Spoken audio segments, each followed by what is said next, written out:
All right, so buckle up, because this week in crypto is a wild ride.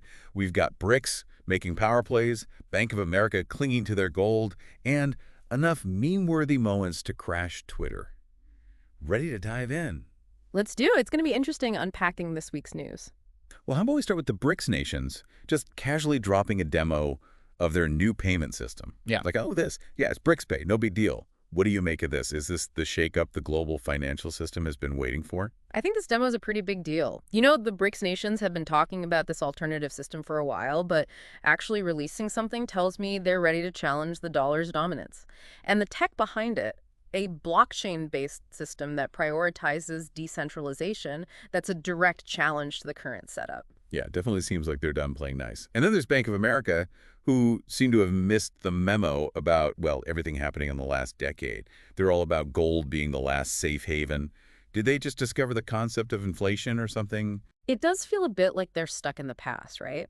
I mean, gold has always been the go-to safe haven, but with the rise of Bitcoin, it's just not that simple anymore.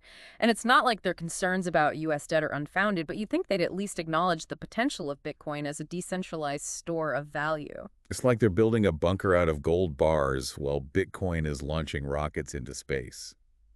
But hey, at least BlackRock CEO, Larry Fink, is living in the present.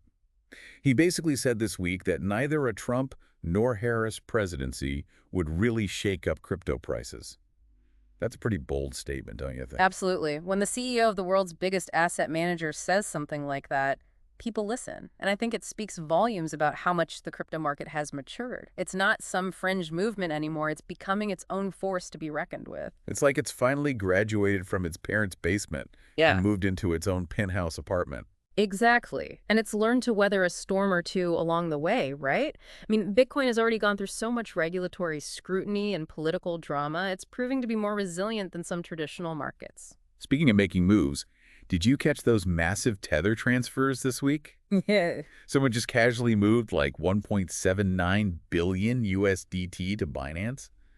I don't even know what to do with that information other than maybe faint. Yeah, those whale movements definitely get the people going. And, it's always hard to say for sure what they mean.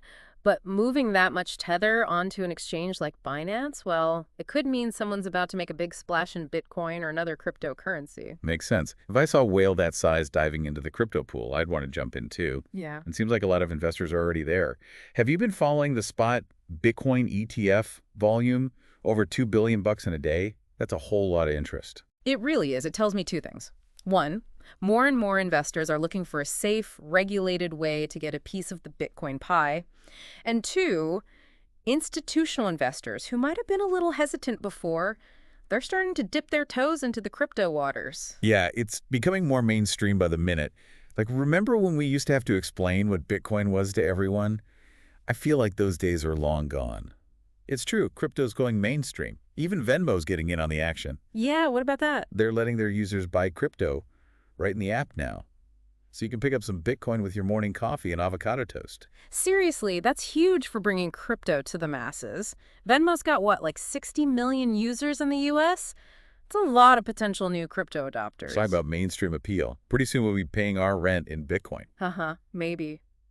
But speaking of big moves, how about the UAE central bank launching their own Durham-pegged stablecoin? Oh yeah, that was interesting. It seems like every other week, another country is announcing their own digital currency. It makes you wonder, is this the future of money? It's definitely a possibility. There are some clear advantages to CBDCs. Transactions can be faster and cheaper, and it could be a game changer for people who don't have access to traditional banks. But, and this is a big but, there are also those concerns about privacy. Like, imagine if the government could track every single purchase you make. Not exactly my idea of a good time. Yeah, that's the kind of dystopian future I'd like to avoid. Okay, before we wrap things up, let's take a quick detour to the wild world of crypto Twitter. Always a source of interesting takes. What have they been debating this week? Well, there was this one post that argued that even stablecoins, which are supposed to be pegged to fiat currencies, are still vulnerable to inflation. Kind of makes you wonder if true price stability is even possible in the digital age. I get it. Stablecoins have definitely changed the game, but at the end of the day, they're still tied to the same economic forces as traditional currencies. Finding a truly stable and censorship-resistant store of value, that's the holy grail. And then there was a deep dive into the Say blockchain and the power of parallelization. They were saying it could be the key to solving blockchain scalability problems. Sounds pretty techy, but also important if crypto's going to handle all our transactions in the future, right? Definitely.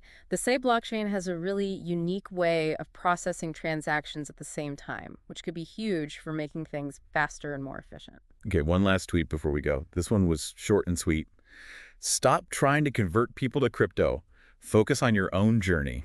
I like that.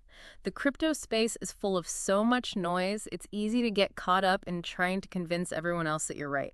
Sometimes you just got to tune it out and focus on your own understanding. Wise words to live by. And on that note, I think we've officially navigated another week in the wild world of crypto. BRICS shaking things up, Venmo jumping on board, the future of money hanging in the balance. It never gets boring, does it? Never a dull moment. That's why we love it. Thanks for joining us for another deep dive. Until next time, stay curious, everyone.